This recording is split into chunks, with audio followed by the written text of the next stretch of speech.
us this evening. We got to see a little sneak preview of our vendors, but we're going to ask that any sales wait until the end of our program. We're going to get started today. We have a wonderful panel of men and women who are going to share their inspiration and their accomplishments through the hijab, or their headscarf. So I'm going to begin by welcoming Sheikh Rizwan Ali, who is our Sheikh, our leader in Imam here at the Islamic Center of Naperville. And he has completed his education at the Al-Azhar University in Egypt, as well as having his master's and doctoral degrees in the field of education. So without further ado, please join me in welcoming Sheikh Rizwan.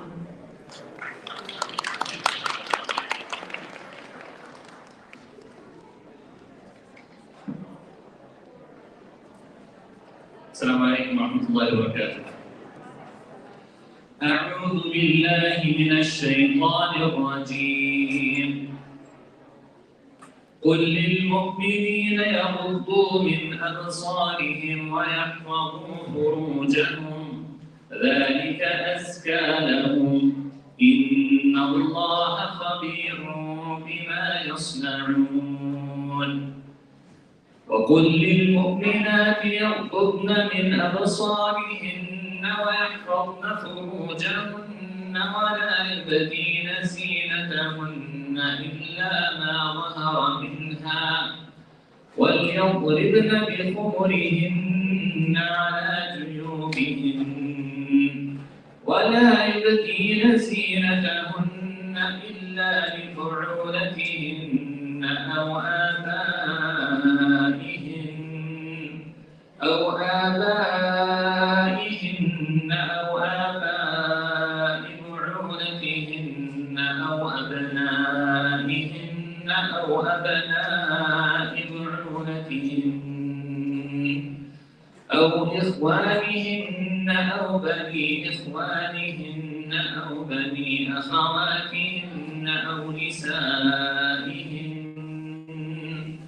أو ما ملكت أيمانهن أو التابعين أولي الإربة من الرجال أو الطفل الذين لم يظهروا على عورات النساء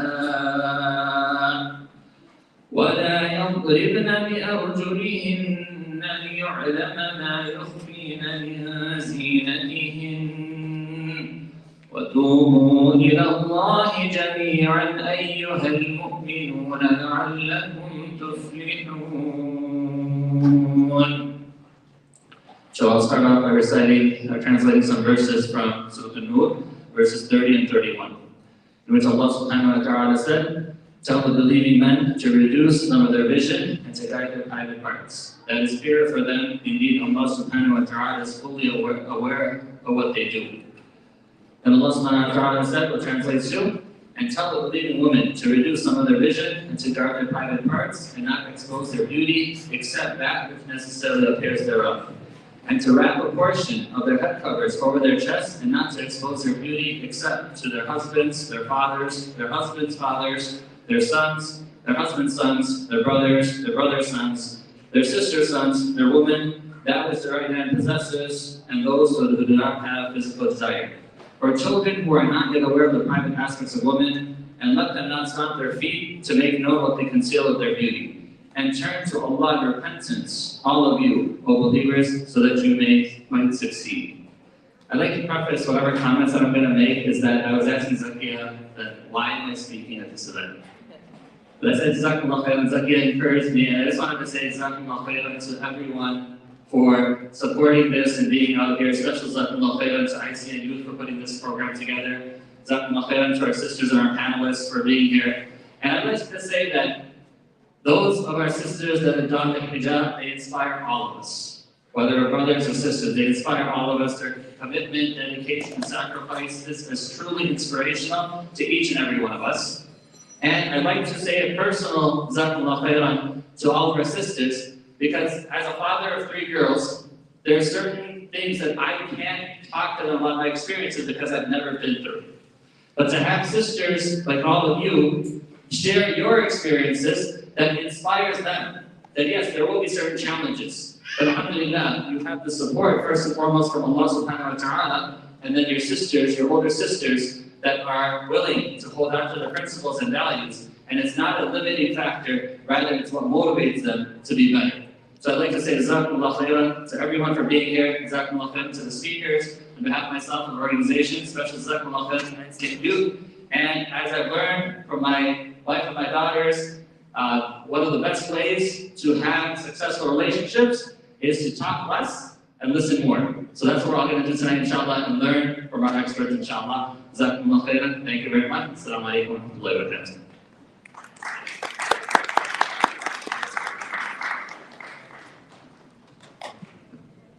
Thank you so much, Sheikh Rizwan, for beginning the program. Without further ado, I'd like to introduce our first panelist, Ustada Lina, who is an active member of our local community. She also serves as the Regional Development Specialist at the Zakat Foundation of America and has been inspiring all of our communities in the local Chicago region for many years now, alhamdulillah. So please join me in welcoming Ustada Lina.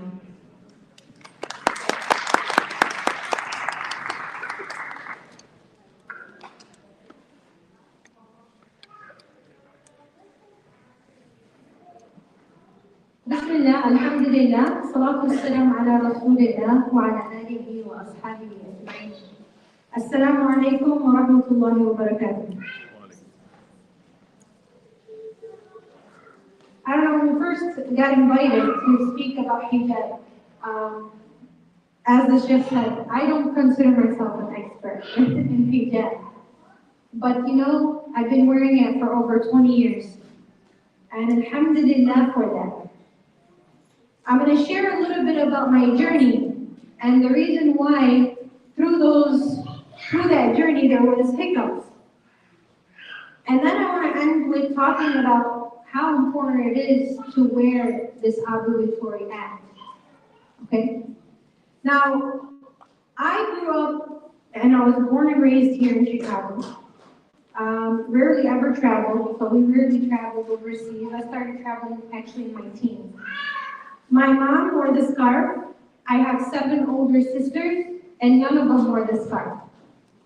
My mom used to actually teach us basics. I didn't go to a weekend school, and I actually went to public school in my life. I didn't have the opportunity of going to an Islamic school.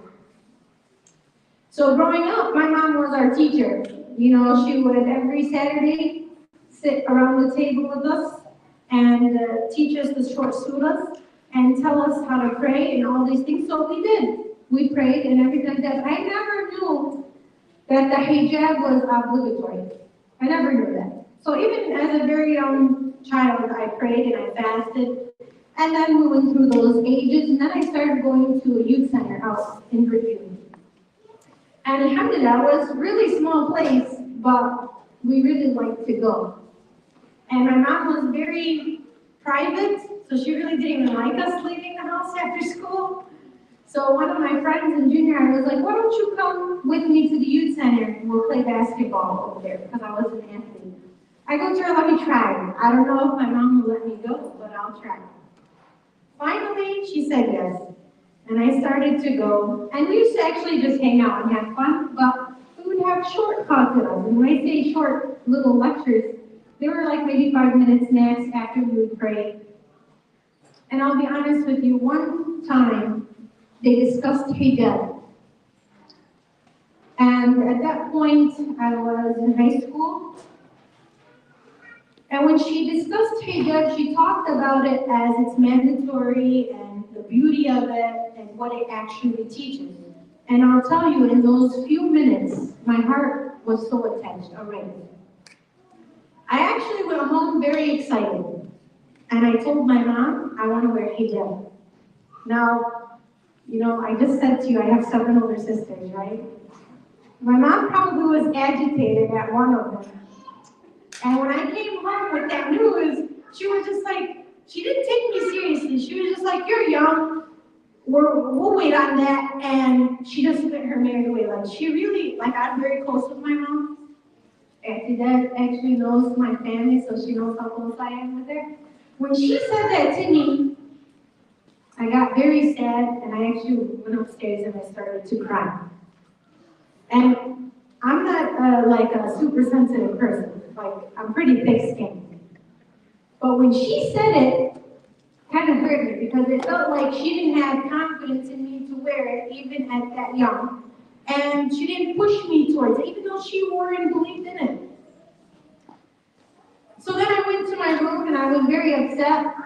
And one of my sisters, she goes to me, "Why are you so upset? If you really want to do it, just do it. Why are you listening to her?" Like, it was like that cut and dry. And I was like, no, but you know, I wanted my mom's approval too. Like, I wanted her to have confidence in me while doing it. So actually that incident happened when I was a junior in high school. And about a year later, it stayed in my mind and it stayed in my heart, and I didn't wear it. About a year later, I said to myself that I'm gonna wear it.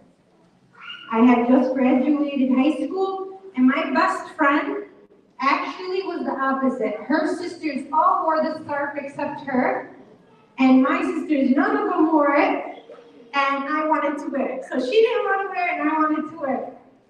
So it was kind of funny when we started talking about hijab, and I told her, "Color, so I'm gonna wear it. I don't care." So what did I do? Like every night, I prepared my outfit for the next day, and I put my hijab right there with it. I swear I had class from 8 to 12. It was a quarterly college, so it was like 2 classes and I'm done. Guess who called me the second I was out of class? Because she knew when I was out of class. It was her, my best friend. She's like, "Did you do it?" I was like, "Yeah." She's like, "How did it feel?" I go to her, "Great." I actually felt great. She's like, "Well, how did your mom react to it?" I was like, she didn't really say much because she seen me walking out of the house, but she didn't say anything. And later on that day, I told her, "Fellas, I'm wearing the hijab, and that's my decision." And she was actually very happy and proud. But I'm telling you, she probably had a bad day with my sisters. But my sisters delayed a year. Growing up, it wasn't from my norm. None of my peers wore it.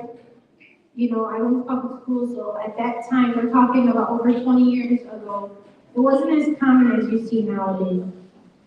Plus, I went to Robert Morris University. There was not one hijabi in the school. She's like, "How did your teacher react?"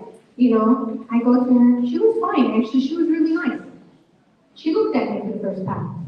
Like, she actually looked at me. She's like, "What about your classmates?" I said, "Nobody said anything to me." Like I said, I'm pretty tough, you know, exterior-wise, so I don't think anybody wanted to ask me anything. So as I walked out, somebody yelled from the class, my classmates, "Hey, Lena, why are you wearing that?" And guess who it was? It wasn't a person that didn't know about hijab. It wasn't a person that I had a problem, like maybe a curious note of why I was wearing this headscarf. It was actually an Arabian Palestinian Christian that knew exactly what it was. And I go to her, I had to be a little tough. I go to her, "You already know what it is, why are you asking me?" And she was like, I'm just joking. But I'll be honest with you. I went in, when I first heard about hijab, it fell into my heart, and it stayed with me until I wore it, and it's still with me to this day, and I pray that it stays with me all the way until I get to my grave. Because honestly, it's almost the best decisions I ever made. Growing up, it wasn't easy, but I don't know why, but God made it extremely easy for me.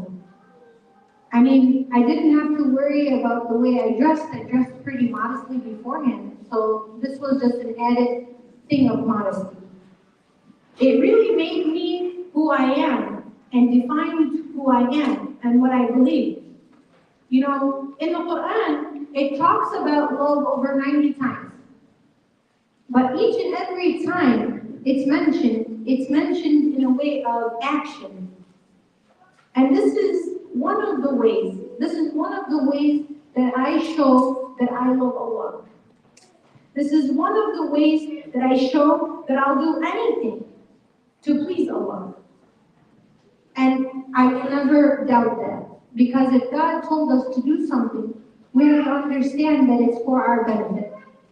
Then later on, as I grow up and I read and I see what people go through, I can tell you I wear hijab so somebody can understand and look at me for me instead of looking at my image. But I'll be honest with you, we have a lot of women here, but some men, I still get hit on with the scarf. Honestly, it has nothing to do with the scarf. You're just supposed to be modest in every aspect. But the very first and most important thing is that when God tells us to do something, out of our faith in Him and our love for Him, we submit to Him. We submit to Him. And when we do submit and we trust Him, we actually see that anything that He guides us to or tells us to do is for our benefit and our benefit alone. He will not benefit from us wearing hijab. We will benefit from Him. So there is a whole different thing just than the physical aspect. There is a mental aspect, a spiritual aspect, there's a physical aspect. But I want you guys to really feel confident in who you are. As the Sheikh mentioned too, it takes a lot of jihad to wear the hijab. A lot of people talk more in the aspect of, it is a clear sign of who we believe in and what we believe in. It is a clear sign, and I'm actually very proud of that. I don't care where I go in the world, whether it's to a Muslim country or not, or I even walk the streets here. I'm never going to feel not confident with following what Allah wants me to do. Why? Because I really feel and know that He's my protector. He's my guider. He's the one that will mend my way. He's the one that will make things easy for me or difficult. So why would I turn to anything else but Him? And this really is a sign of who I am and what I represent. And I want people to know that. I'm not bashful about it. So a lot of people, I want to mention really quickly because my time is almost over, is that I notice a lot, I'm really praying for myself and I'm praying for each and every Muslim, young or old. Because sometimes we have to be mindful of the hijab and how people present it and how sometimes people want to tweak it and how some people want to actually say that it's not a fard, that it's not an obligatory thing. Yeah, it's a choice, like every other obligatory act. We choose to pray, we choose to fast, we choose to wear hijab, we choose to give in charity, we choose to be good people, we choose to be kind. That's a choice that God gave us from day one. But that doesn't strip it from being something He told us to do. Now, when you actually see social media, and you see all the social media platforms, and how you even see everyone making it into kind of like a fashionable thing, which is great. Just because we wear hijab doesn't mean we have to be not matching and all over the place. No, I think that a person should take care of themselves all the time. But I'll be honest with you, when you see people wearing it and talking about it and then taking it off, it is discouraging for some people to take it off. And then when they take it off, they say that it's not obligatory, so that's why we're taking it off. You guys, Allah gave us a choice in the matter, true. But we can't say anything wrong in the midst of that. We all know it's obligatory. And when we want to get closer to Allah, we take steps closer to Him. And amongst that is hijab. But that's up to you, right? God gives us that choice. When you're comfortable and ready and willing to wear it, you should wear it. And if it's in here, know that Allah subhanahu wa ta'ala will give you strength to wear it. And will give you the strength to do it right. So don't be discouraged by social media platforms. Don't be discouraged about a person that's very active and popular and all of a sudden takes it off. You're doing it for who? Are you doing it for others? You just said it. You said it. It's for Allah. I do everything for Allah. I'm sincere in that action, and then Allah will mend the way. But if I do it for my parents, or if I do it for my community, or if I do it for my friends, because my friends are wearing, or because in school I'm pressured to wear, guess what? The second you have the chance to take it off, you will take it off. So if you feel it in your heart, first for those that don't wear, if you feel that you want to get closer to Allah by wearing it, make the intention and walk that path, and you will see that Allah will open that door for you. It's like anything else. It's like anything else. And if you're wearing it and you're hesitant and you're thinking and you're kind of being discouraged on wearing it, again, renew your intention and ask God to help you and give you strength in doing so. And those that are wearing it confidently, don't forget what you're doing it for. Because we're all in this path. And we want to make sure that we do everything sincerely for God's sake. And you will see that Allah will not only be with you, He will be in every angle of you. He will be in front of you, behind you, to your right and to your left. And He will take care of you, and He will make it easy for you. And He'll allow the others to accept that from you as well. So I ask Allah subhanahu wa ta'ala to really guide us to the straight path and keep us on the straight path. We say Ameen. We ask Allah subhanahu wa ta'ala to decorate Iman in our hearts, that we love what He loves and we hate what He hates. We ask Allah subhanahu wa ta'ala to put His nur in our eyes to see what He wants us to see, nur in our ears to hear what He wants us to hear, nur on our tongues to say what He wants us to say. And definitely we ask Allah subhanahu wa ta'ala to make this path easy for us, and for us not only to do it, but to do it well and represent this religion the way it should be represented, not only with our clothing, but in our character and our mannerisms and our other worship as well. Allahumma salli ala Sayyidina Muhammad wa ala alihi wa sahbihi ajma'in.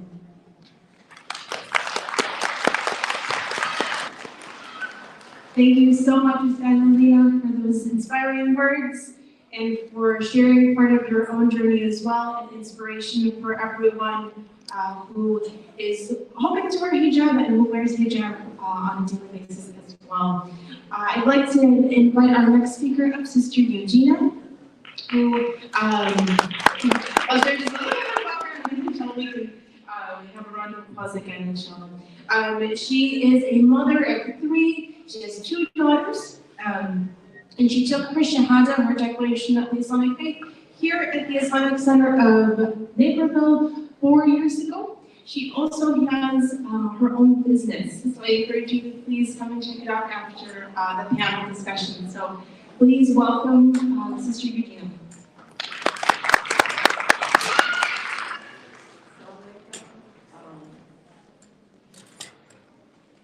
I'm a revert. So bear with me. I don't know everything. I'm constantly learning, and I'm constantly worrying for Sheikh Omar every time I turn around that I don't know. I just call him up and he always answers. But I want to tell you about my journey with the hijab. It started out scary. I didn't plan on taking my shahada. I actually came to a reverted vet. And I wound up saying, I said, okay, I'm gonna come, I'm gonna get some food, I'm gonna meet some people, I'm gonna go home. It didn't happen like that. I took my shahada that night. And as this journey came along, I started covering, but only when I came to the mosque. And I was taking Arabic classes with a sister, and I have a booth, so I sell at the farmer's market, Aurora, St. Charles, Batavia, Barlett. And I'm a single mother. My husband passed away when my children were little, and so I have to make my money in the summer to support my family all winter. And so I was scared. I'm gonna be honest, I was scared that if I covered, I wouldn't be able to pay my rent. I don't have a husband that's gonna pay my bills for me. So I had to do it myself. And so when I came to the mosque, when I seen the sisters I covered, when I was making my money, I was making my money. And one of the sisters from the mosque came to my booth, and I wasn't covered. And I felt some kind of way in my heart. And so when I went to take my Arabic class, I talked to my mentor and I told her, I just want to be honest with you, I don't cover all of the time. And she said, it's okay. When it's right for you, it will.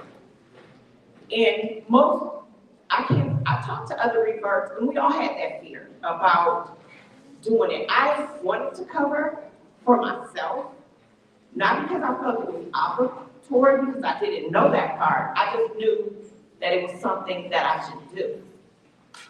And I danced around for about 4 months.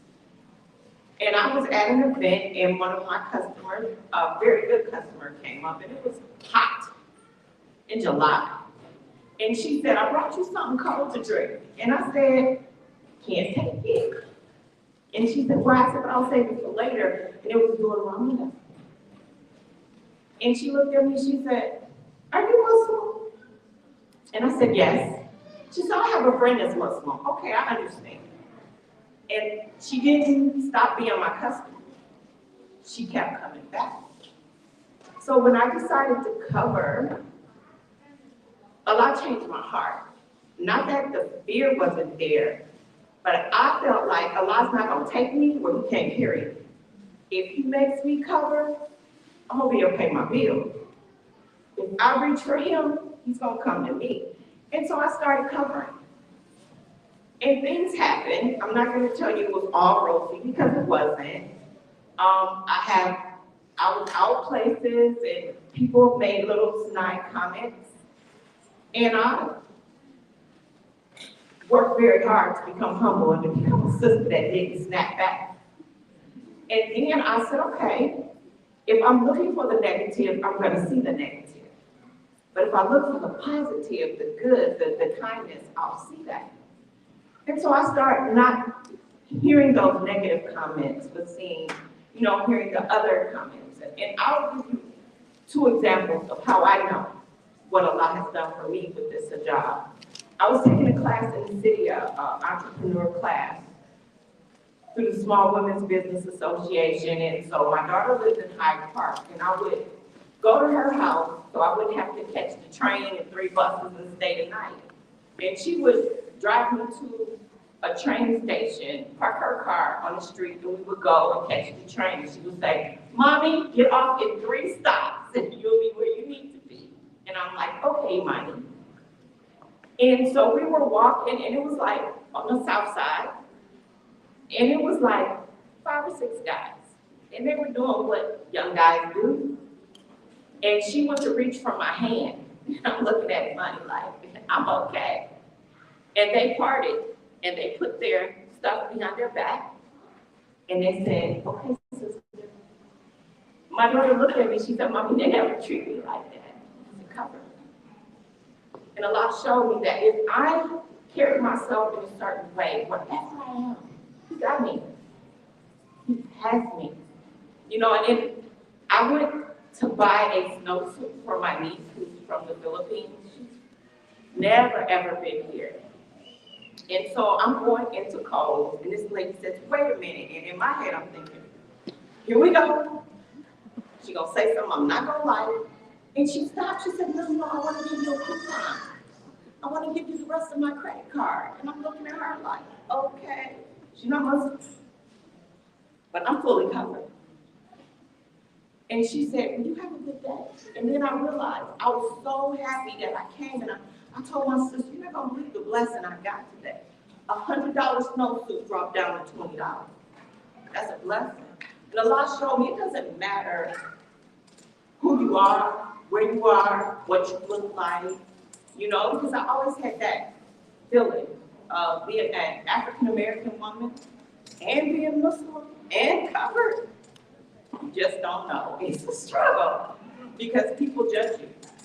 I can't tell you how many times that people come up to me and say, don't forget you're Black. I can't forget this. I wake up every day. But I'm not just Black, I'm Muslim. And I'm an African-American woman. And I'm a mother. And I'm somebody that's trying to learn Arabic. And I'm trying to understand and maneuver through the deen. Because I make mistakes all the time.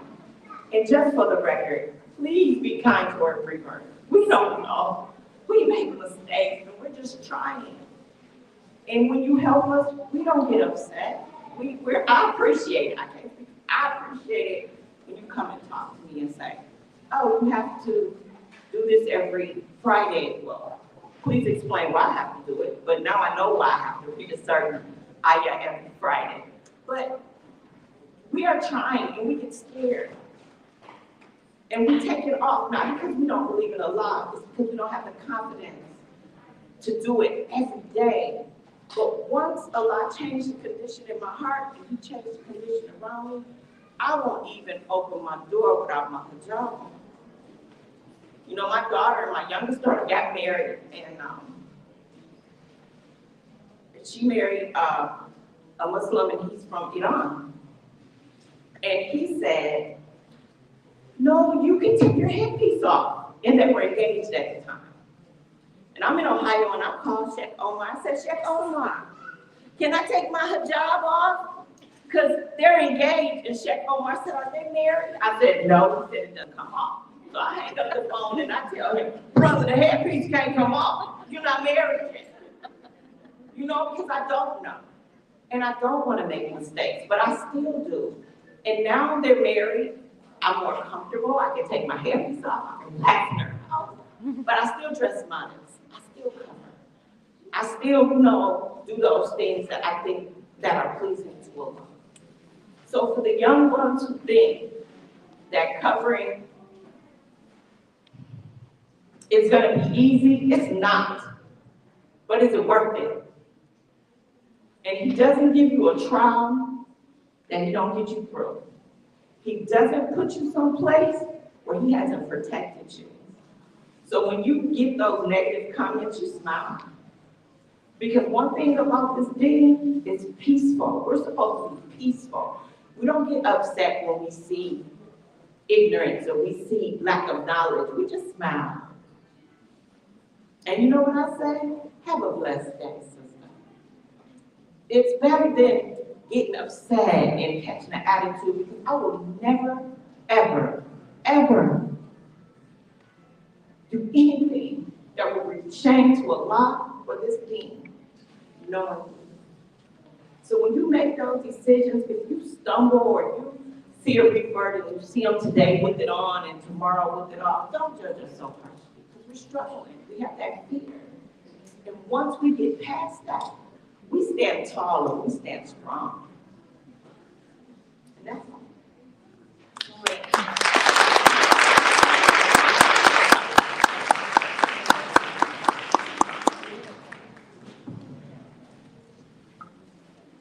Thank you so much, Sister Regina, for sharing that with us. I pray that Allah subhanahu wa ta'ala increases the blessings in your business, the blessings in your everyday, and causes you to be an inspiration for those who just pass by you on a daily basis as well.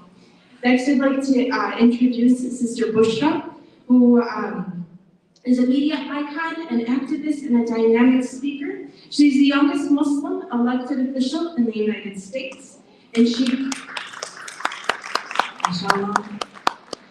currently holds her elected seat on the Skokie Board of Education as its youngest member. So please join me in welcoming Sister Bushra. Assalamu alaikum, everyone. Thank you to the two sisters who shared earlier. It was such an inspirational story to hear what both of you shared, and I'm already walking away with so much more knowledge and wisdom. And it's really a vulnerable story to share about the hijab. It's so personal for so many of us, and I think you mentioned it very beautifully. Although it's obligatory, it is a choice, right? As many obligatory things are in our lives. So my perception of the hijab growing up was the way that my mother wore it. She wore it when she went to go buy groceries. She wore it when she went to work, and that was it. She would not wear it when with friends. She would not wear it at events. She would not wear it at things, at like gatherings with friends and family. But she would wear it when she was around strangers, per se, which I found very interesting. And as I learned, that was a very cultural way to wear the hijab. And that's what I saw growing up. And with that in mind, it was when I was in 8th grade. I had just graduated 8th grade, and I was going to buy school supplies. And I was hyper aware of this negative stereotype affiliated with Muslim women in particular. And in front of me in line was an older man as I'm gathering at the checkout center. And in front of him was a Muslim woman wearing a burqa, right? An Islamic veil covering me from head to toe. And it was August, about 80 degrees. And this man turns to this woman and goes, "Aren't you hot enough?" And this man wasn't curious as to whether she was warm under her attire or not. But it was his way of asking, why are you wearing that? And this woman gathers her things, purchases her items, and leaves. And in that moment, I blamed the victim in that situation. I said, why didn't she speak back? Why didn't she say something? She should have put that man in his place, because now he'll think he can speak that way to any other Muslim person he comes across. But I blamed the victim. And I internally realized, had I been wearing the hijab in that situation, he would have turned around and asked me the same question. And what would my response have been? Probably nothing.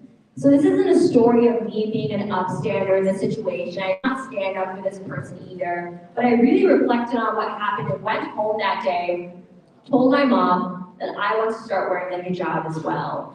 I wanted to somehow, and it sounds naive to think, I was 12, 11 years old, I wanted to rewrite the stereotype of what it means to be a Muslim woman in the eyes of people who have not crossed paths with one before, for the people that hold that ignorance in their hearts. And I was going to do it by about to be educated by the generation of change, right? I was about to enter high school with our future lawyers, doctors, ICN youth leaders, presidents, whatever that may be, elected officials. And my mom said, you begin wearing the hijab, I want you to only take steps forward. I don't want you to start wearing it and then change your mind because of how challenging something like that can be. And that really resonated with me. So I began wearing the hijab part-time. I would wear it only to school. And that's how it was. I would wear it to school, and I wouldn't wear it anywhere else, similar to the way that my mom wore it, in a very cultural lens. And with that, as I grew older in high school, I became the national debate champion at Harvard University. And while I was receiving my championship trophy, my debate looked at me in the eye and said, you know, you are so articulate for a Muslim woman. Yeah, microaggression.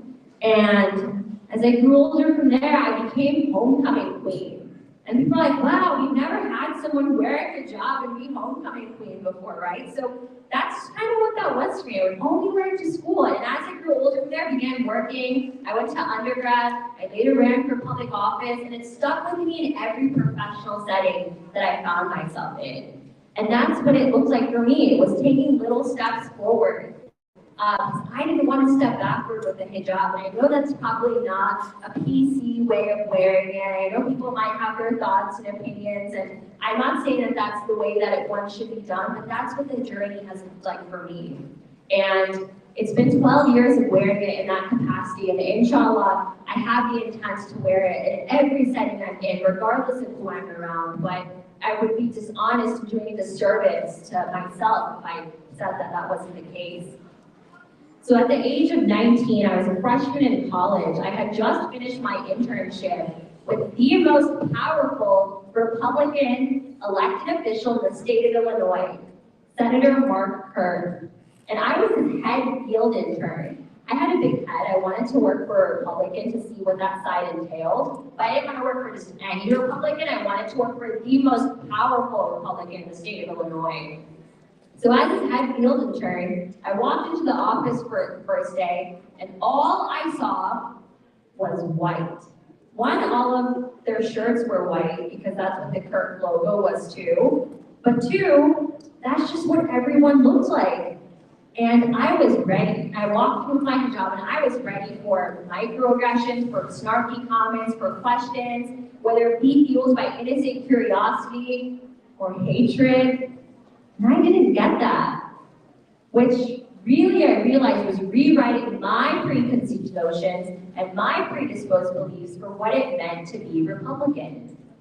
So as someone on that campaign that saw leadership ability and potential in me that I definitely did not see in myself at the time, and they asked me to run for public office. So at 19, freshman at DePaul, had about years of nonprofit volunteer experience under my belt, but that was about it. And I decided to go ahead and do it.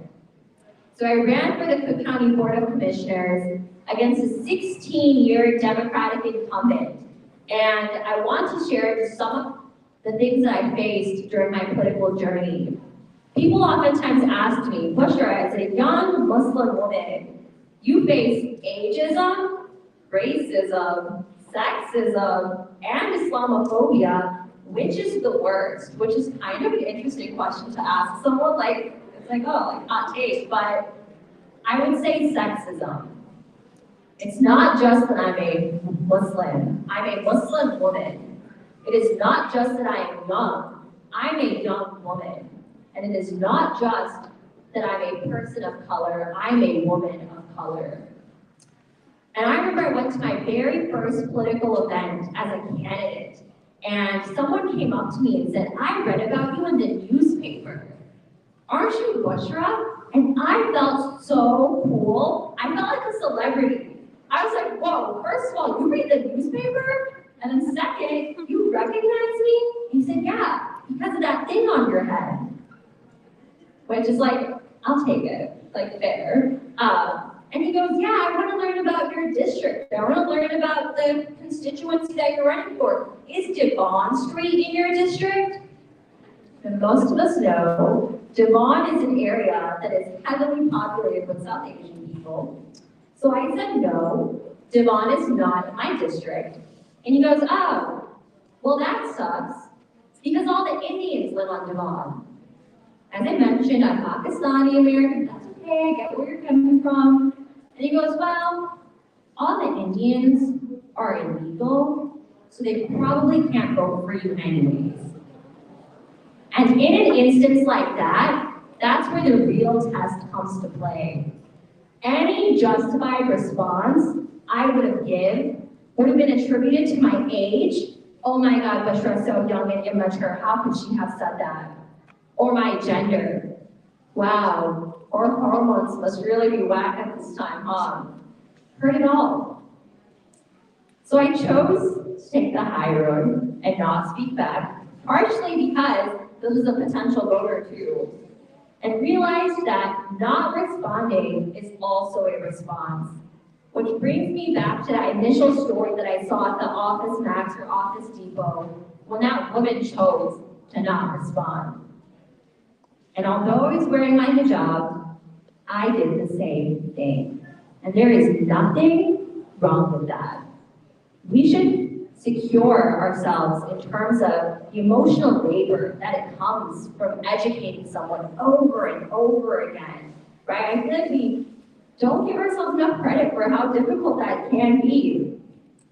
And continue on the political journey. I got the 5-minute science walk. Let me share a couple more stories. I had a debate between my two male opponents and I.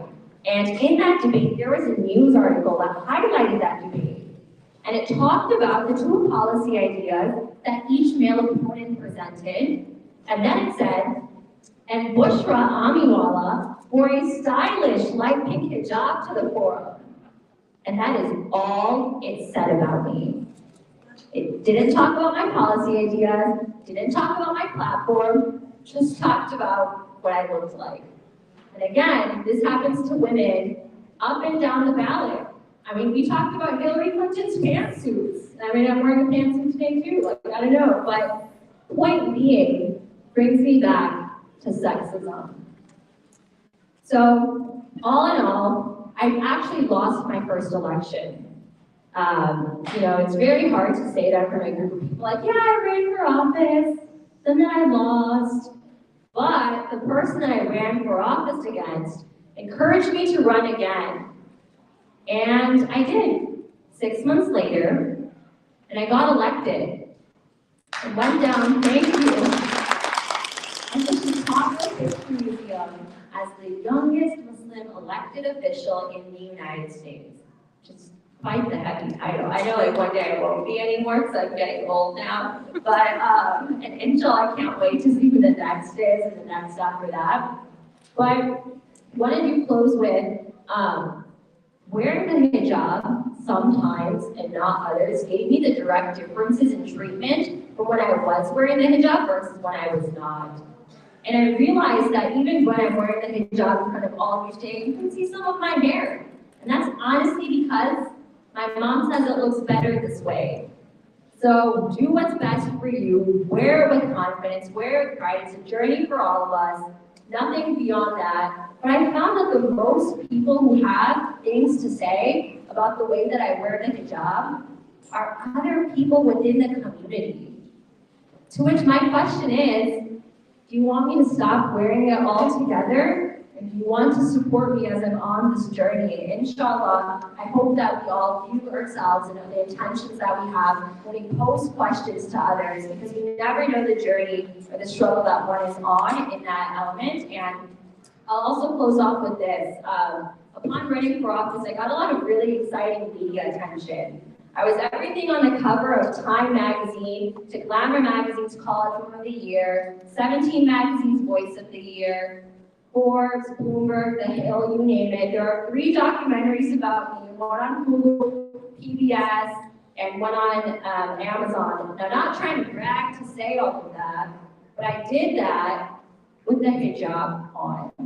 And that changed perceptions for millions of people, because I got thousands of hate mail, but I also got thousands and thousands and thousands of words of affirmation. And inshallah, I hope that is what we can walk away with. It's to support and uplift others in our community who are doing good work with good intentions. And finally, I testified in front of the Illinois General Assembly to showcase the positive contributions of Muslim Americans in history in every classroom in the state of Illinois, public classroom, so not private schools.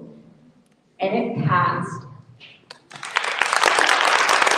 So, with the support of the Illinois Muslim Civic Coalition that really drove this initiative, and our sponsors, I do want to say that there is impact that we've been making. We have halal food in our school lunches. We talk about more than just 9/11 now, so that's just some of the change alhamdulillah I've been able to make upon getting elected. Thank you all for allowing me to share my story at this platform today, and thank you all for being here today.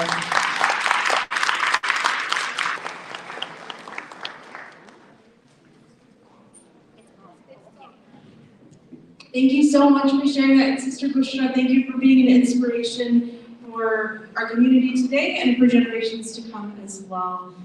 Next, we have Sister Ittidal Shalabi, who is the co-founder and executive director of the Arab American Family Services. So please join me in welcoming Sister Ittidal. Thank you, everyone. Thank you. Assalamu alaikum. How's everybody feeling? We're going to switch it. Oh, now you can hear. I can hear myself here, right? Thank you all for inviting me. Henny, thank you so much for having me here. It's an honor. As we're talking about the journey to Islam, I think mine started at the age of 17. I was working in our grocery store with my parents in Texas. We'll get to that story of how we got to Texas. But I'm listening to religious lessons on the cassettes at that time.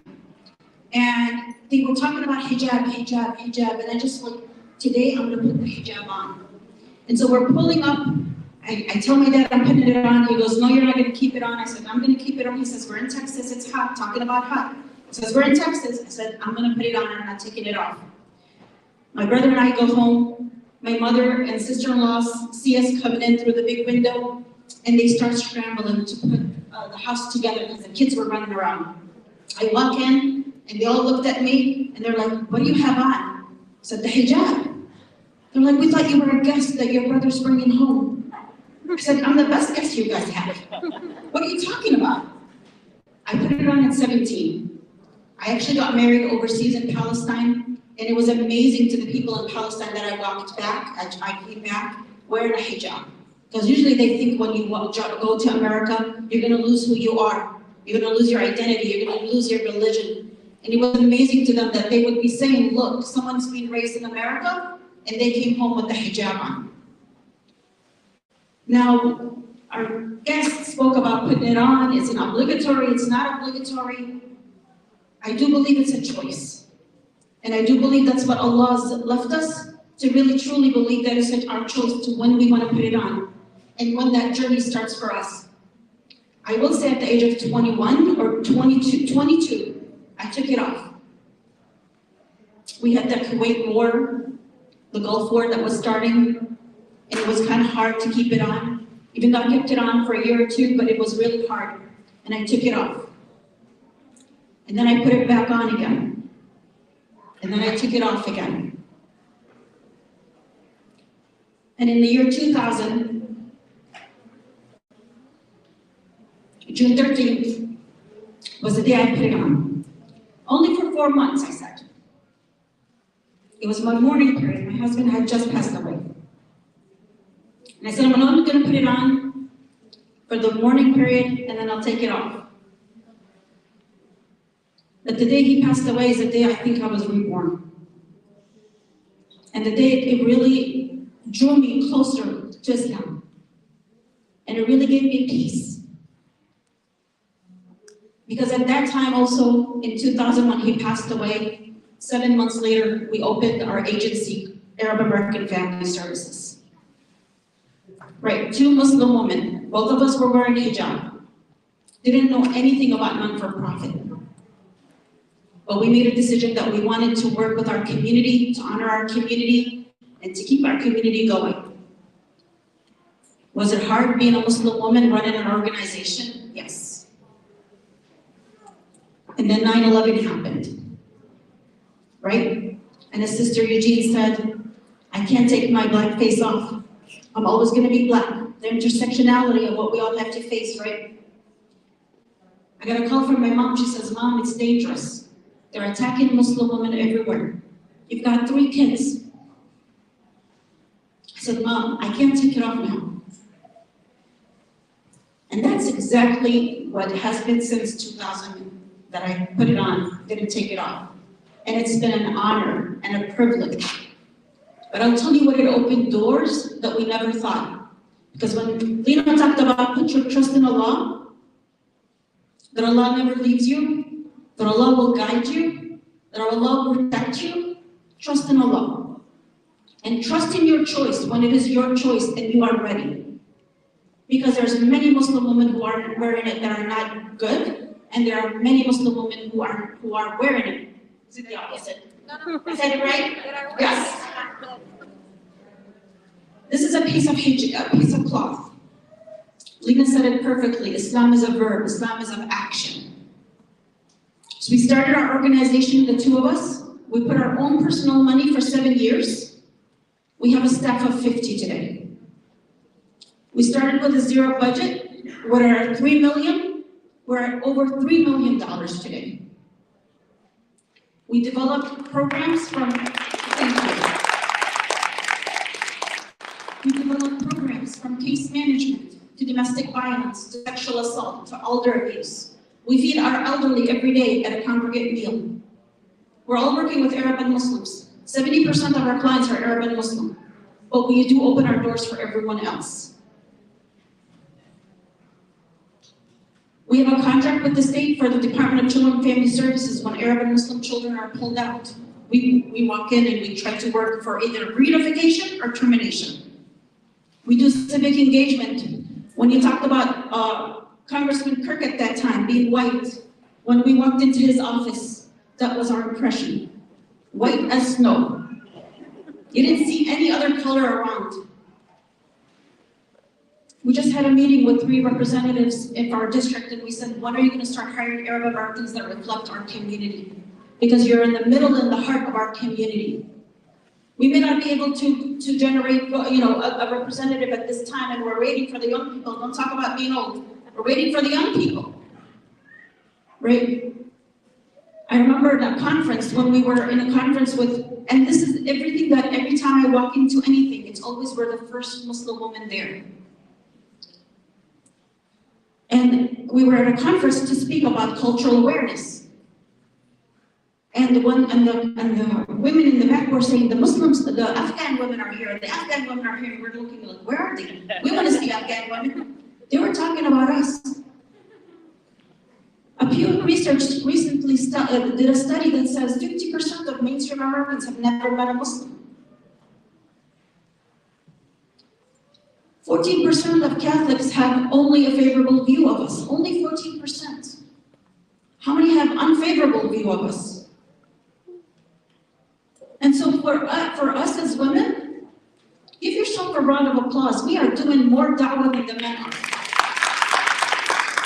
This is not easy to unlock the door. This is not easy, but subhanAllah, Allah makes it easy. Allah makes it easy for us because it opens the doors of positivity. Yes, we get those reactions. After 9/11, we were walking downtown to a meeting, my business partner and Eddie Man, and one older woman comes up to us and she says, "Honey, sweetheart, you're in America now, take that thing off." And we have to stop and tell her, this is what we want. This is our choice. And you can see the confusion in her face. Because the media continuously portrays us in a negative image. The media continuously portrays us that we're oppressed. I do cultural presentations all the time for police departments, for hospitals, for other institutions of how to interact with the Arab and Muslim families, right? I got about 7 or 8 when I say to them, when you see a Muslim woman, what do you think? Anybody want to tell me what they think? Shout out a word. What do you think they think? Oppressed. What else? Uneducated. You seem to come to my presentations. Subservient. No rights. Early marriage. Can't own business. Doesn't speak. Right? Yeah, when we teach them about what Allah allows Muslim women, they're like, what happened? I said, that's between cultures. And so we have to live up to our Islamic principles. And we have to take ownership of those Islamic principles. Now in my office, yes, I do work with the worst of the worst in the communities, unfortunately, when it comes to domestic violence, when it comes to sexual assault, when it comes to elder abuse, and we can't shy away from those things because they are part of every community. Yet we are lucky to have an organization, and I hope to see many more organizations that are going to come and deal with it within our own culture and religion. Allah asks us to respect the laws of the land that we live in. But we also must take action and be very forefront in how we want those institutions to deal with us. And so when I do presentations, I always tell the police officers, you and I are not going to meet the wonderful, beautiful husband who's taking care of his family and his wife and children. You and I are going to meet the worst of the worst. But there are many more wonderful people. So we have to take our narrative. We have to showcase how many wonderful young women are in the medical field, in the law field. We're not talking. And I think sometimes we have to take ownership that when we have a panel where it's about talking about Muslim women, you see the panel full of men. We have to start encouraging our young women to be able to speak like Bushra is. We have to start enabling our young Muslim women to be speakers even when they're afraid like Eugene is. This is why we have to, when an invitation comes to you, never reject it. No matter where you're at, take it and work with it. So there's a lot of things that, the hijab gave us. We didn't know what we were doing when we started with our organization. We didn't know what a grant looked like. But from the bottom of my heart, I know that we were spiritually guided by Allah to ensure that we knew how to do it. We walk into Springfield, they know us by name now. We walk into many institutions, they know who we are. We actually just got a contract with the state to welcome 100 Afghan refugee families. We're picking them up next week. And that's because we took the initiative 20 years ago to establish something as 2 Arab Muslim women. And we've all faced many of the obstacles you faced in one way or another. But I truly believe that the hijab in and of itself opens the doors. But you have to be strong and not to be allowed them to tell you you're oppressed, or you're subservient, or you're less than. We have to be proud of how we wear it. And we have to be easy with each other. That when a sister isn't wearing it the way we believe she should be, we should just welcome her and say, Inshallah, it'll get better. Or you look beautiful just as you are. Because it's really hard. And I always say in my presentation, if this is truly a man-made rule, when I get to heaven, hell is going to break loose because I want to come back and not wear it. But it is an obligatory, and it is something that we truly believe that Allah has asked us. And we do submit to the will of Allah. And so for me, this has really opened many doors. I know I wore it at a time when it was very difficult and I didn't want to wear it. But I also know that Allah has guided us and has protected me and also my children. And I have my middle son here with me, who's going to be so embarrassed that I pointed out to him. But it is something that's important. It's important for him to say, I only want someone who's got a hijab on to marry. Because this is something that's important to them, that was engraved in them. And so alhamdulillah for what we have, alhamdulillah for what we're able to do. And thank you so much for having me here and for listening to all of our stories.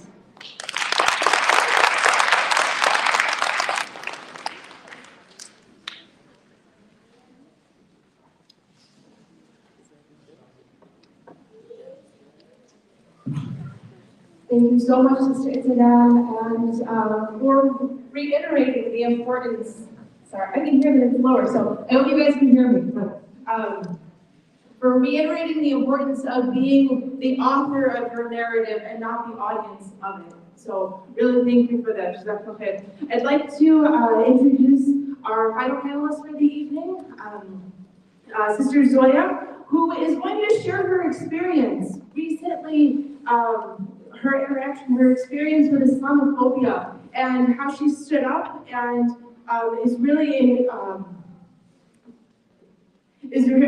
really going to inspire us in what she did next. So please join me in welcoming Sister Zoya. Assalamu alaikum everyone. I am Zoya Sheikh and I'm here to talk about a topic that many of us hold dearly to our hearts. A few days ago, on February 1st, 2022, many of us celebrated World Hijab Day. Now the hijab has taught me a number of things. It's taught me that we are resilient, brave, and confident people. The hijab is empowering. I am empowered and I am not oppressed. In a world where we are constantly looked down upon as a community, as women, as human beings, we still wear the hijab like they are our crowns. Why? Because to me, and many of you in this room, the hijab isn't just modesty. It's a symbol of devotion and resilience. To us, our hijab is our pride. By a show of hands, how many of you have struggled with your faith, with yourself, or even with your hijab? Okay, now I'm gonna raise my hand too. Every single one of us should have our hands up because without struggling, are we even human? Now my experience with the hijab my entire life was that I would look into the bathroom mirror, trying on scarves from my mother's closet, and wearing them as a hijab. Ever since I was younger, I always knew I wanted to wear it, but I always wondered when the right time was. One day on the way to Friday prayer, I wore the hijab in the mosque, and this time it wasn't because I had to. This time, my intention felt pure. I felt empowered, I felt liberated, I felt that I wore it out of the sincerity of my own heart. As cliche as this may sound, something clicked where I felt like I didn't care about what other people would think of me or how many people wouldn't accept me. To me, as long as I was accepted by Allah, the rest of it didn't matter. This is coming from someone that overthinks a lot. So I started wearing the hijab about 4 months ago. I know it doesn't seem that long ago, but in those 4 months, I have learned so much about my faith and so much about myself. It has truly been the best 4 months of my life. And I'm not going to stand here and tell you that it was easy. I struggled a whole lot. I mean, I couldn't walk down my school hallways without groups of people giving me angry stares. I lost so many people that I thought were my friends. But who did I gain? I gained the support of my community and love from the people I knew who mattered most. But alhamdulillah, losing all of those people because I put on the hijab just cleared the path for me to remove those who were toxic in my life. I chose to wear the hijab to make a statement about my identity as a Muslim woman. I chose to wear the hijab to help others see me for who I am and not just my physical self.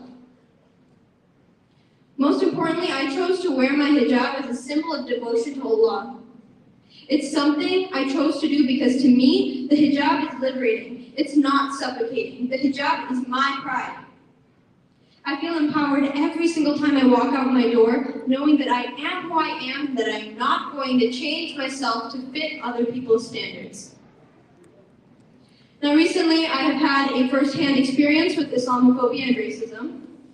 A staff member at my school, a place where I thought I would be safe, made inappropriate remarks attacking hijabis, Muslims, and people of color.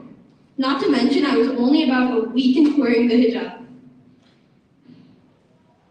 I'm far from ashamed of being a colored, hijab-wearing Muslim woman. I hold these 4 minority titles so close to me because without them, I wouldn't be who I am. So this staff member attacked not only my Muslim community, not only my hijab-wearing community, she also attacked my colored community. From here, I could have done one out of 3 things. I could have given in and I could have taken off my hijab. I could have taken the hit and I could have moved on. Or I could stand up for the communities that I represent and show that what happened is far from acceptable. I chose to stand up for every single title that I own and every single person who wears these titles proudly with me. Now, it was far from easy. I am 15 years old and the only hijabi at my predominantly white school. It took me multiple years of struggling with my faith to come to a point in my life where I don't give in to the negative words and try to be someone who I am not. I've been there, and I'm pretty sure most of us have. So from here, I went to the school board and I addressed my concerns after reading an incredible amount of documents, policies, and handbooks. What do you think I found? Spoiler alert, nothing. Absolutely nothing. I found 0 policies on how to approach unkind words from a staff member, and especially one that was attacking who I am as a person. So I told the school board what happened, and I told them that I want to help make this right, along with many other families of students who have experienced similar things that were standing with me that night. There are some incredibly supportive individuals on that board, but the administrator with the most power kept telling me that they have no policies for this and that they need to investigate. So rightfully so, I left it up to the administrators for 2 weeks without hearing anything back from them. And so I went to the media to get the word out, hopefully inspiring others to come out with their stories and encourage other districts to fix this issue. Now, I can't lose hope because I owe it to myself, I owe it to my siblings who are later going to go to those schools, and all of my brothers and sisters that are sitting in this room here with me today. I want all of us to be heard and none of us to be silent. Now, it wasn't about going to the media. What it became was support, it became empowerment, and a sheer outpouring of parallels between different schools, different races, different individuals, and so many generations. What it is that it's a lifelong struggle to further join my brothers and sisters in not being silent, but being vocal and reaching out to our policymakers. We need to change the archaic laws and policies that put us down, because to me, this was about showing the world that we are not people that should be disregarded. This is about showing everyone who we are. We are empowered. So to everyone in this room, hijabi or not, show your resilience. Be proud of your bravery because Allah gave it to us, alhamdulillah. The respect I have earned comes from the beauty I have within, and it's not clouded by my physical beauty. Being able to wear the hijab is empowering. I am empowered, I am not oppressed. Say it with me. I am empowered, not oppressed. Today standing before you is Zoya Sheikh. Tomorrow, it'll be little Maya in the audience. It'll be little Maryam, it'll be little Fatima. I'm constantly amazed by all the Muslim women that I have met, every single one of you panelists. Single mothers, teachers, doctors, politicians, engineers, businesswomen, just to name a few. We are so much more than what people make us out to be. I, Zoya Sheikh, stand before you as a product of my community and as a product of my upbringing. My grandma and my late aunt are 2 of the most influential women in my life, aside from my mom. They both showed me the true meaning of wearing the hijab.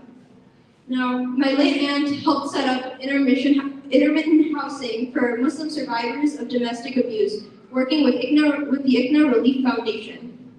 Her presence was always so quiet and so tranquil, but her impact on the community was loud and it was astounding. She showed me how to instill structure and framework that has a lasting impact on our most vulnerable. Now, as a single mother, my grandma showed me what it means to fight for my future and for my rights. She crossed the Atlantic in hopes of raising and educating her daughter, my mom, against all societal norms and cultural expectations back then. Not only did she pioneer in her efforts to raise her daughter despite all of the struggles that come with being a single mother, but she has constantly been my support and voice of encouragement in my hijab journey. No joke, she literally called me hours to tell me that she has the perfect hijab for me to try on tonight. I mean, isn't it perfect? So besides my family, there are so many incredible Muslim figures out there that I can't help but look up to. We are inspiring and changing the world for the better, alhamdulillah. As a community, I am proud of all of us, and it's not too late or too early to start. Now, the hijab to me has taught me that I am brave and I am resilient, and I have become so much stronger wearing the hijab. And I put it on at a point in my life where I absolutely fell in love with it. My heart is in it all the way. The hijab is my protection from others and myself. I wear the hijab and it reminds me to be a good person, not just a good Muslim. I am able to defeat my insecurities because we are all beautiful creations in the eyes of Allah. So when the staff member said these words to me, it was definitely hard, fighting for what I know is right. But I remind myself what the hijab is to me and what being a good Muslim is to me. I know that when I wear the hijab, Allah gave me resilience and Allah gave me the bravery to make progress in a world where progress is hard to make. So happy World Hijab Day, everyone. I'm proud of all of us and alhamdulillah, all of our resilience and bravery. I encourage all of you to walk out of here today and celebrate each other as a community. I encourage all of us to do the best that we can for our community and embrace our bravery. Wear your hijab like the crown that it is. Whatever struggles that we are all going through, I pray that Allah eases them for us and makes us more resilient and helps us come back stronger. Let me join my fellow speakers in wishing this organization success, and to the young girls in the audience, like Maya, Mariam, and Fatima, I wish all of you a beautiful hijab journey. Today it's Zoya, tomorrow it's them. I want to thank everyone for their time, and if you have any questions, feel free to say salam. Assalamu alaikum.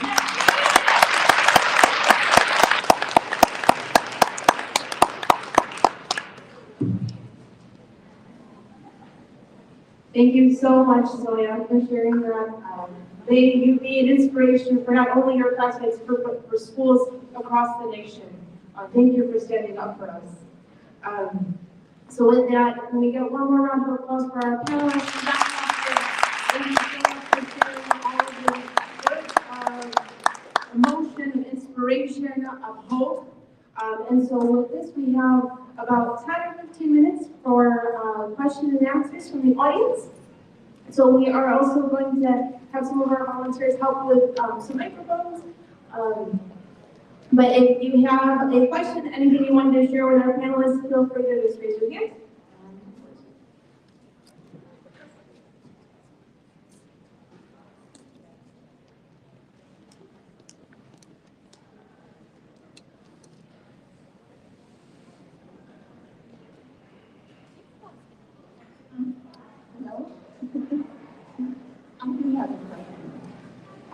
I'm here 12 years, and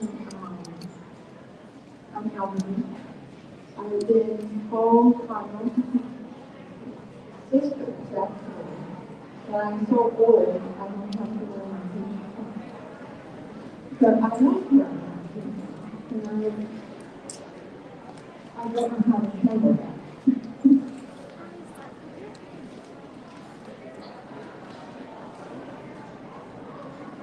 Hi. Now you can hear me. I can hear you. I am old, and I like wearing my hijab. I've always liked it.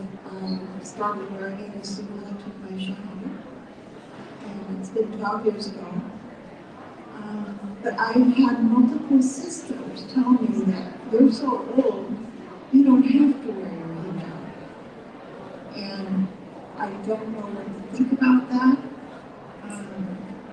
I've only had one negative interaction with a person about my hijab, and I didn't care. So, what about this old stuff? Being old.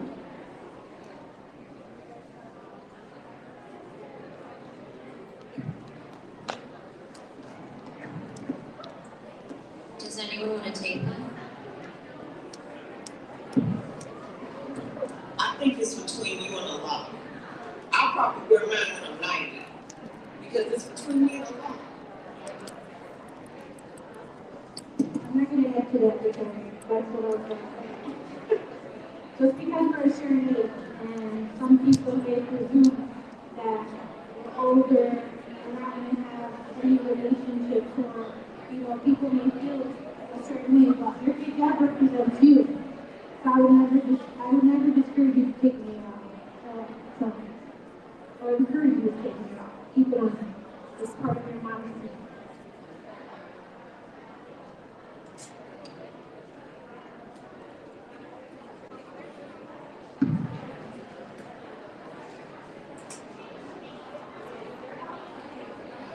All right, thank you so much. I know that there's so much excitement about all the vendors. I do ask that for the respect of our audience and for the panelists that we do try to keep the volume down so that we're able to finish our program. Thank you so much. Can I have everybody's attention for like just 2 minutes? Everybody, please, even at the vendors, please just turn around. I have something very important to say. We'll give you the countdown of 3, 2, 1. You know, first off, I want to thank you for inviting me to this panel. Not only was I given the opportunity to talk about a very important aspect of Islam, but I got to meet 3 different people of the ICN with their beautiful stories. I want to say to you, sister, with no disrespect to the title revert, you're not a revert to me. You are a Muslim. So don't even entitle yourself that we all went back to God. And honestly, I've been meaning to say this to our community. When do people that embrace Islam outside being born in it, do they stay a revert? Like, does that make sense? Because the second they take their shahada, they are Muslimin. There shouldn't be a title before it or after it. So, to me, you're a Muslim. And I hope that you guys all share that idea.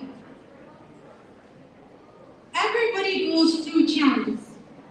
Whether our religion, to those that have strong faith and it's easy for them, it comes naturally, you still have challenges. To a person who's struggling, do you know what once Umar ibn Khattab was asked? He was asked by one of the companions, is it better to be a person who comes easy with our faith or a person that struggles with their faith? And he said, Allah loves those who struggle, they fall and they get back up, and they fall and they get back up, and that's us. We always have a struggle in doing the right thing, and joining the right thing, and forgetting the wrong thing. That's the struggle we have as humans. Not only in our faith, just in a human aspect of doing the right thing over the wrong thing. So we all should be a little bit easier on ourselves, on others, and harder on ourselves. You know how everybody is so easy on themselves and so hard on others? Let's reverse that. Let us be easy with the people and harder on ourselves so we can be the best version that we can. So before we expect anything from others, we do it ourselves, and we're good examples of it. Okay? The second thing that I want to say is, adding on to our Tidal said, and what the sister said, is that Allah does not give us what we can't bear. You know, this is a verse in the Quran that doesn't only talk about hardships, it talks about every aspect from God. And he says, لا يكلف الله نفسا إلا وسعها. That even in obligations, Allah will not make something obligatory on us if we won't be able to handle it. So yes, we can fast in the middle of July. And how many of us did? How many of us were very nervous entering the month? And then when we fasted, it was like easy. Because like I said before, when we put our trust in Allah and we submit, He makes everything possible because there's no limits to Him. He can make the impossible possible. Like we can fast on the hottest day of the year, like we can wear hijab on the hottest day of the year, like we can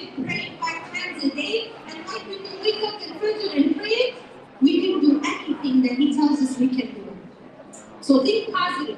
Don't think negative. Always think positive. That's half the truth. And lastly, I'll say that even though there's some negativity from people, but I'm going to look at it in the gratitude aspect, because we should be amongst those that are grateful. Allah subhanahu wa ta'ala categorizes us between those who are grateful and those who are not grateful, correct? Now we can all look at, when I wear the hijab, what bad look am I going to get? What bad comment I'm going to get? But honestly, I'll be very frank with you. We have a share of both, but I'll tell you, those that come to you in a negative way, they're fighting their own battles. Those who are coming to you in a negative way and think that it's a part of their life to hurt you, something's wrong with them. So you should pray for them. But you should know that you are amongst the people of the Prophet Muhammad ﷺ, which he was what? He was the mercy to mankind. So instead of us being in an aggressive way or in a mean way, we should handle it with care. And if we don't have anything good to say, or if we feel not confident enough to say something, we should remain silent. But that doesn't mean we stay quiet and be doormats and let people walk all over us. No, our job is to show people who we are, educate people who we are, and definitely display who we are in our actions. As the sister showed, she stayed quiet in her school, but she made it known that when she went to the higher ups, they didn't do anything about it. She made sure she did something about it. Because like you said, it's not only about you, it's about everybody else too.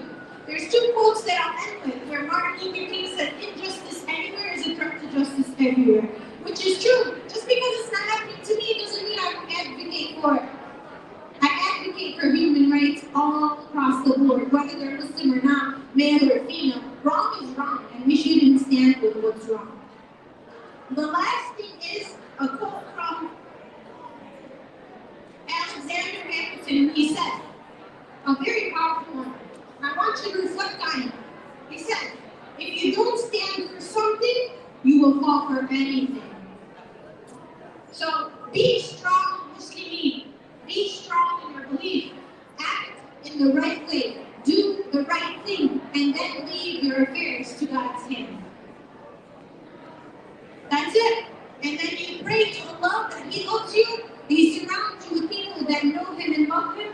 And He follows your heart to love everything that is good. And the Arabic dua for that is Allahumma inni as'aluka hubbak wa hubba man yuhibbuk wa hubba amalin yuqarribuni ila hubbik. Say that dua every day, and you will be surrounded with, and you will feel Allah's love. You will be surrounded with people that love Him, and you will be more inclined to doing everything that He loves. Thank you guys. I'm sorry to elaborate on that, but I just felt the need to, because mashallah, you guys are all powerful women, and we all have the power and the ability to do what is right versus what is wrong. And I hope that Allah subhanahu wa ta'ala strengthens me and strengthens you to always be a part of the people that enjoy good and forbid evil, even if it's against ourselves. That we don't wrong anybody, even if it's ourselves. So Jazakallah khair, thank you again for the opportunity. I really appreciate it, and I hope that people benefited from our stories and our lessons. And I hope that Allah subhanahu wa ta'ala blesses this community and rewards it generously. Thank you, Sanadina, for that culminating piece. We really enjoyed it. Thank you, each and every single one of you, for joining us and being our guests. This event would not be what it is without you. It is our honor to welcome you here. Please know that World Hijab Day is just one of the days of the year, and that you are always welcome to ICN or any other Islamic center in your community. Please, like Sister Itzadab was saying, you now know the Muslim communities. You now know an individual in the Muslim community, so please feel free to reach out. If you have any questions, if you want to come, we would be happy to have you. And so with that, we are going to have our evening prayer. Isha prayer will be at 8 p.m. in the prayer hall. And then we will still have the photo booth in the back with what I hear is amazing lighting and some different vendors and stalls. So please feel free to come and join us again into the evening. Thank you again so much for coming. Have a great evening, everyone. Assalamu alaikum.